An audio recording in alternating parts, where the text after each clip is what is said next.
The Samsung Galaxy S25 Ultra is here, and it comes with some big improvements, but one downgrade in particular compared to the S24 Ultra from last year. So is it worth upgrading? And if you're looking for a new smartphone, should you go for the S25 Ultra or get a better deal on the S24 Ultra? Well, let's put these head to head with camera samples, SuperSaf style, and find out. Now we have to kick off with the build and the design. We do have a bit of a design upgrade. We still have that triple camera ring design, but the rings are much thicker on the S25 Ultra, which should help protect those lenses a little bit more. And we no longer have those boxy corners. They do have a bit of a curve now. The S24 Ultra is available in a titanium gray, black, violet, as well as yellow. Now, there are 3 exclusive colors available from Samsung.com, a titanium blue, orange, as well as a green. Those will be pretty difficult to combine now. The S25 Ultra comes in a titanium silver blue, a white silver, gray, black, and there are 3 exclusive colors available from Samsung.com, a titanium pink gold, jade green, as well as a very sleek looking jet black. Now, as always, if you're interested in picking up the brand new S25 Ultra and you want the best deals, you can get double the storage with up to $350 of Samsung credit using my affiliate link down in the description, so do check that out. Now, as the name suggests, we do have titanium frames for both devices. We've got grade 2 titanium on the S24 Ultra. On the S25 Ultra, Samsung have said it's pure titanium and it's improved, but they've not exactly specified the grade. Yes, I know there's going to be some overconfident wise asses in the comments saying, no, it is grade 5 titanium. I've literally spoken to Samsung myself and they have officially not disclosed what grade of titanium the S25 Ultra has. All we know is that it is improved. Now, in terms of the size, I would say they are relatively similar. The S25 Ultra is ever so slightly taller. It's not as wide, it's slightly thinner, and it also weighs 14 grams less compared to the S24 Ultra. Now, for those reasons, it would seem that the S25 Ultra would be the more comfortable device, and I would say generally that is the case, especially because of the curved edges. It doesn't dig into your hand as much, but the S24 Ultra actually feels a little bit thinner to me, and that is because the sides are a little bit curved, whereas we've got completely flat sides on the S25 Ultra. Both devices have an IP68 water and dust resistant rating, and we have Gorilla Glass Victus 2 on the back of both devices. But now let's take a look at the front. So we have absolutely beautiful displays on both devices, but we do have a slightly larger display on the S25 Ultra, 6.9 inches compared to the 6.8 inches on the S24 Ultra. And the bezels have been reduced. They're around 15% smaller. The S24 Ultra introduced Gorilla Armor with its anti-reflective properties, and it was my favorite display of 2024. The S25 Ultra improves on this, and we've got Gorilla Armor 2. This has the next-gen DX anti-reflective coating, and it's around 30% more resistant to fractures and 60% less likely to need screen damage repair. Now, in terms of the anti-reflectiveness, I've had a look at many different angles with the same wallpaper, and the anti-reflectiveness does seem very similar to me. But from what Samsung is saying, the S25 Ultra's display is going to be more durable, and alongside that improved titanium, it should be the more durable device overall. I'm not somebody who does drop tests and scratch tests, so we're going to have to wait for somebody else to do that. Apart from that, we still have a dynamic AMOLED 2X technology with Quad HD Plus resolutions, an outdoor peak brightness of 2600 nits, and an adaptive refresh rate which goes from 1 to 120 Hz. Now, the S24 Ultra uses LTPO 4.0 technology. The S25 Ultra uses HOP 3.0 technology. Now, as far as I understand, the S25 Ultra display is going to be more efficient, and it also has MDNIE technology with a Pro Scaler feature, which is going to help upscale content and improve it by up to 43%. Now, honestly speaking, I don't think you can go wrong with either of these displays. The S24 Ultra still has one of the best displays out there, but you just have a few improvements here on the S25 Ultra. Both of these have the Gen 2 Qualcomm 3D Sonic sensor, so nothing has changed there. But realistically speaking, I've got no complaints with it. It works absolutely fine on both devices. Now let's talk about the S Pen. Oh, hey. Dude, you didn't have to flick me so hard. I'm sorry, dude. I really didn't think you'd go so far. Anyway, guys, SuperSaf here to remind you, if you're enjoying this video, you want to see more like it, smash that like button, drop a comment down below. It'll help YouTube recommend this video to more people. And if you haven't already, then do subscribe and hit that bell icon so you don't miss future videos. Okay, I won't flick you this time. Let me just What are you doing? put you No, over no, there. dude, no. Okay. You heard the little guy. Don't forget to subscribe. Right, so the S Pen. As you guys may or may not have heard, although both of these have an S Pen, the S25 Ultra no longer supports Bluetooth. So what does that mean? Well, you'll still be able to hover and use the S Pen on the S25 Ultra, but you're no longer going to get the air actions. Realistically speaking, I think the main use for the air actions was to use the S Pen as a remote trigger for your camera if you're taking a group picture or something, or if you've mounted your camera and you want to take a selfie. There are other things that you can use your S Pen for remotely, such as for controlling media or navigating around. But as far as I'm aware, when most people use the S Pen remotely, it was as a trigger for the camera. Now, as far as what Samsung is saying is that only 1% of users use the S Pen remotely, which was one of the reasons why they removed it. I'm sure reducing the weight was also a factor. I mean, the S Pen with Bluetooth requires a battery. It also requires some charging mechanism within the device to wirelessly charge this. And that also takes me on to, will this work with the S25 Ultra?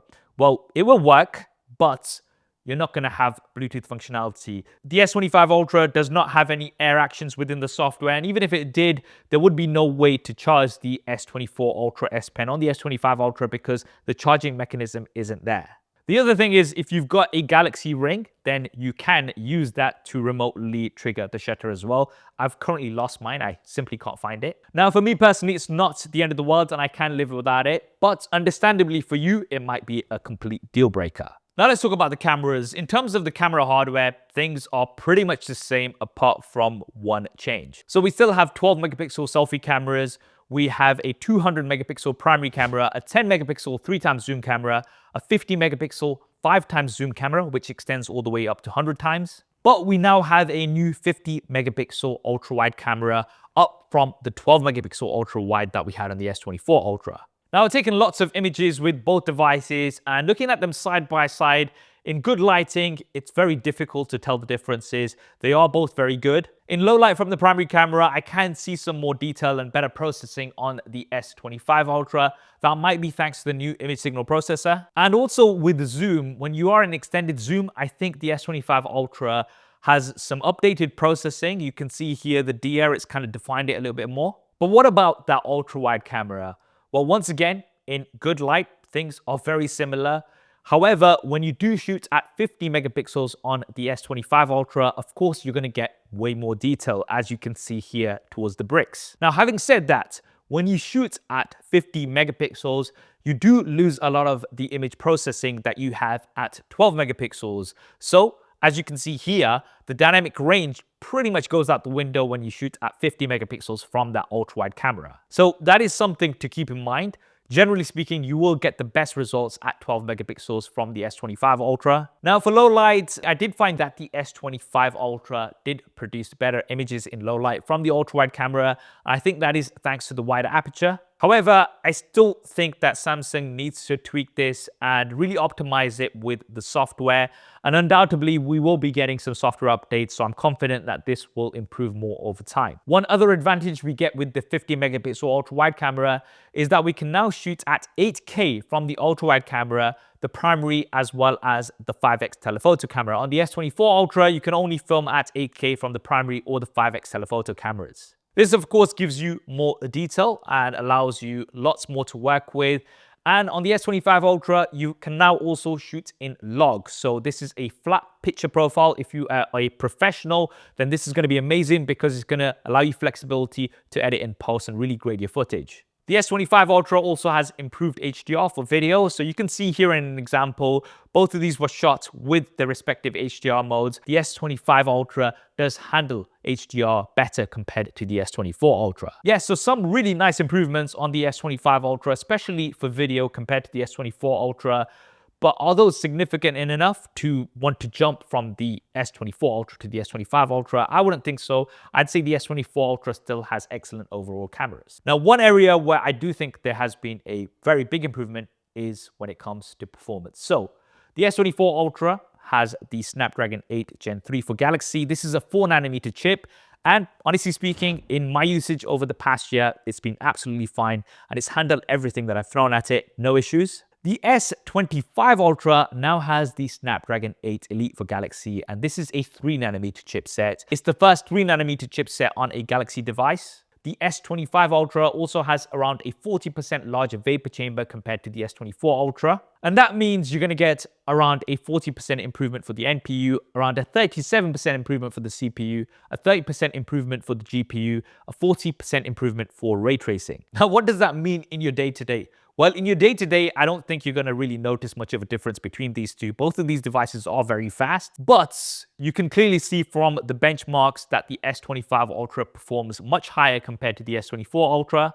Now, I'm personally not a gamer, but my friend Thunder E from Board Out Whack is, and he's done a comprehensive gaming test on the S25 Ultra. I'll leave his video linked down in the description below if you want to really see what the S25 Ultra can do. Now, another thing to consider with the new chipset is that, of course, it's going to last you longer, and that might be something to consider because of how many software updates you get on both devices. So, we do have Android with One UI. The S25 Ultra comes with Android 15 with One UI 7 out of the box. The S24 Ultra, currently at the time of this video, has Android 14 with One UI 6.1. It will be getting the One UI 7 update. I'm not talking about the beta. If you've already got the beta, good for you. I'm talking about general consumer devices. And Samsung has promised 7 generations of Android OS updates on both devices. However, because the S24 Ultra has already been out for a year, when it does get the Android 15 update with One UI 7, it will mean that the S24 Ultra will only be getting 6 more generations of Android OS updates. I say only, but 6 generations is a long time. So in theory, it should mean that a lot, if not most, of the new One UI features on the S25 Ultra will make their way to the S24 Ultra. But what about Galaxy AI? Well, we do have a bunch of new AI features on the S25 Ultra, but Samsung haven't specified how many of these are going to be making their way to the S24 Ultra.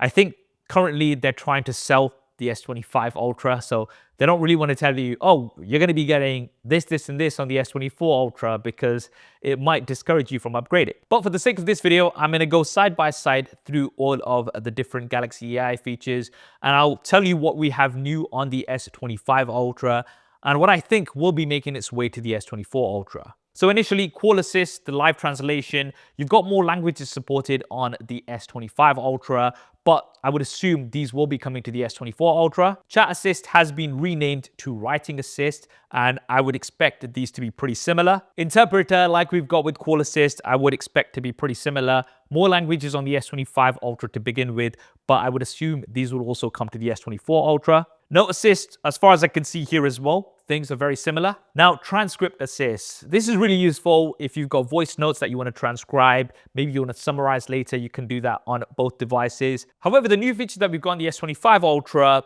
is transcribing recorded calls. So you can now record calls on the S25 Ultra. It will tell the person on the other side that this call is being recorded. And then after that, it will generate a transcript, which you can then read and summarize. Now, technically, I don't see why this feature can't come onto the S24 Ultra. Browsing Assist, one of my favorite features, summarizing web pages, translating them. The S25 Ultra can now also read highlights out aloud. This is currently not on the S24 Ultra. Technically, once again, I don't see why this can't be on the S24 Ultra. Now with Photo Assist, we've got Generative Edit as well as Portrait Studio.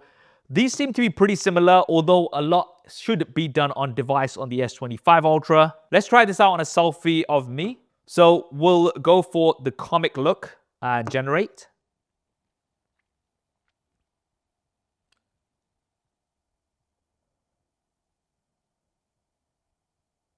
Now, that was faster on the S25 Ultra. However, the S25 Ultra only gives you 1 image. On the S24 Ultra, it gives you 4. Now, to be honest, neither of these are great, and I don't generally use Portrait Studio much, but this one's actually not too bad. Drawing Assist, Sketch to Image seems to be working fine on both devices. With the S25 Ultra, you can also now add to it by using Text to Image with the large language model. We'll have to see if this comes on to the S24 Ultra. But one of my new favorite features on the S25 Ultra, which I'm not sure they're going to bring to the S24 Ultra, they might do, is audio eraser. This does such a good job of removing background noise when you are recording video. Check out this example. Video test with this noise in the background. Let's see how well the S25 Ultra can cancel it out. Not sure if this feature is going to also be coming to the S24 Ultra, but we'll see. And for me, this has performed very, very well. I hope it will come to the S24 Ultra, but I'm not sure. We've then got now Brief. This is going to learn your usage patterns and give you kind of a summary during the day, at night. I don't see why this can't come onto the S24 Ultra. Now, one of the key things that we've got on the S25 Ultra, and it was a big part of the keynote, is Gemini with Bixby. So the S24 Ultra has Bixby built in. The S25 Ultra comes out of the box with Gemini and Bixby. Now, you can pretty easily download Gemini from the App Store onto your S24 Ultra. But with the S25 Ultra, Samsung have actually been working with Google to really integrate Gemini and give you some advanced features. Now, once again, I don't see how and why this can't come to the S24 Ultra, so maybe we'll get it with an update. So that was a run through of the Galaxy AI features. Once again, I've not been told how many of these are going to be coming onto the S24 Ultra. Now, with the S24 Ultra, we were told that the Galaxy AI features would be free up until the end of 2025. So that will be at the end of this year. Samsung have not specified how long the Galaxy AI features will be free on the S25 Ultra. I'm assuming it would be at the end of 2026. Now, what happens after that free period? Well, I actually don't know. Samsung haven't disclosed. Now, moving on, let's look at the speakers. So both of these have stereo speakers with Dolby Atmos. I'd say both of them have good speakers, but we do have improvements on the S25 Ultra. The speakers are louder and they're also clearer. I am no audiophile, but once again, my friend Thunder E from Board at Work has done a detailed speaker test. I will link that video down in the description. In terms of other features, both of these have Wi-Fi 7 support with ultra-wideband technology, but we now have Bluetooth 5.4 on the S25 Ultra compared to Bluetooth 5.3 on the S24 Ultra. What does that mean? Well, it means faster data transfer rates, extended range, and it's also going to be more power efficient.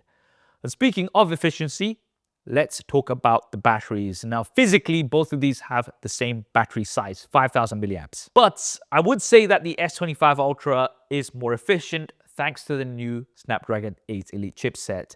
I've been using my S24 Ultra for pretty much every day since it was released last year, and the battery life has been very good. The S25 Ultra, however, I would say straight from the get-go has had overall better battery life compared to the S24 Ultra. Specifically how much? I would say around 10 to 15% better compared to the S24 Ultra. Now, if you want to find out the exact percentages, you're going to have to wait for somebody reliable like Phone Buff to do a detailed battery drain test, which I'm sure he's going to be doing at some point. And then you know exactly how good the battery is on the S25 Ultra in comparison to the S24 Ultra. But in my experience, it has been improved. Charging remains generally the same. We've got up to 45 watts of wide charging. The charger does not come included out of the box. I have to still mention this, even though the charger hasn't come included in the box since I think the S21 Ultra. But I guess people on older devices still expect the charger to be there. I'm sorry, it is no longer there. And also, no SD card slot. Honestly, people still talk about the SD card slot. We've not had an SD card slot on a Samsung S device for a very long time. But anyway, back to charging. When it comes to wireless charging, we've got up to 15 watts on both devices. We do have support for Qi 2 wireless charging on the S25 Ultra, but the speeds that Samsung have disclosed is up to 15 watts. Now, with a compatible case, you will be able to use MagSafe accessories on the S25 Ultra.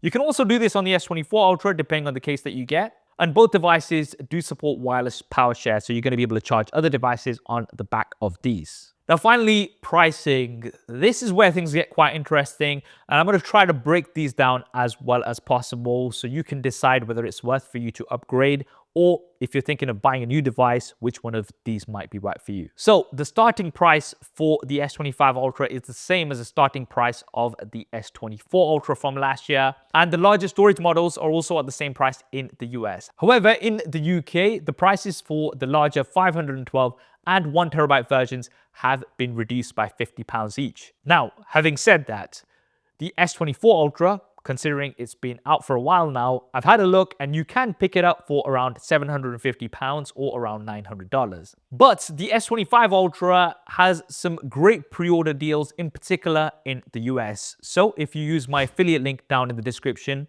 not only can you get double the storage, you can get up to $350 in instant Samsung credit, depending on the storage variant and the carrier you go for. But as well as that, Samsung are offering up to $900 if you trade in the S24 Ultra.